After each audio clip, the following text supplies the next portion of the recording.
Au terme du deuxième séminaire gouvernemental organisé à l'intention de l'équipe d'Obéi à Pia, région de la Kara, les 25 et 26 juillet 2021, Faure Gnassingbé se veut plus exigeant à l'égard de ses ministres. Une exigence qui a pour finalité de voir davantage les ministres togolais se mettre en quatre pour accélérer les réformes socio-économiques contenues dans la feuille de route gouvernementale 2020-2025. Faure Gnassingbé a fixé à ses ministres des objectifs à court terme à atteindre avant la tenue du prochain séminaire gouvernemental dont la date n'a pas été rendue publique. C'est l'une des recommandations phares issues des travaux de 48 tâches qui ont réuni presque l'ensemble de l'équipe gouvernementale du Togo.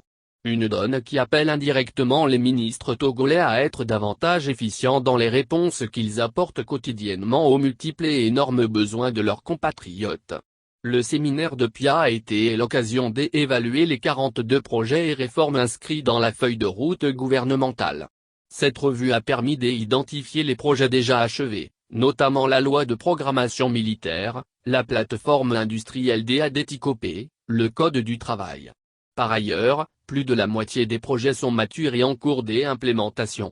Enfin, certains projets sont encore en phase d'étude ou de recadrage, adressé comme bilan le Conseil des ministres. Saluant une bonne appropriation de la feuille de route et la dynamique de sa mise en œuvre collégiale par les ministres, Faure Gnassingbé et les consultants de l'exécutif togolais ont néanmoins énuméré les nombreux défis qui demeurent encore à être relevés.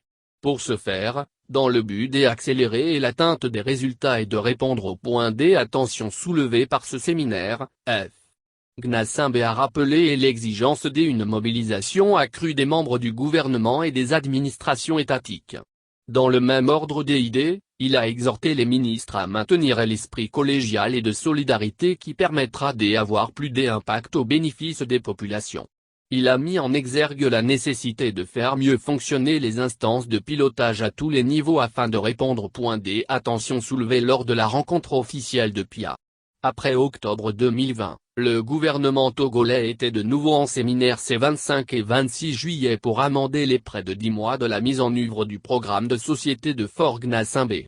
Le gouvernement d'Obé, composé à 34% de femmes, ambitionne de gouverner autrement pour répondre aux multiples attentes sociales et économiques des Togolais.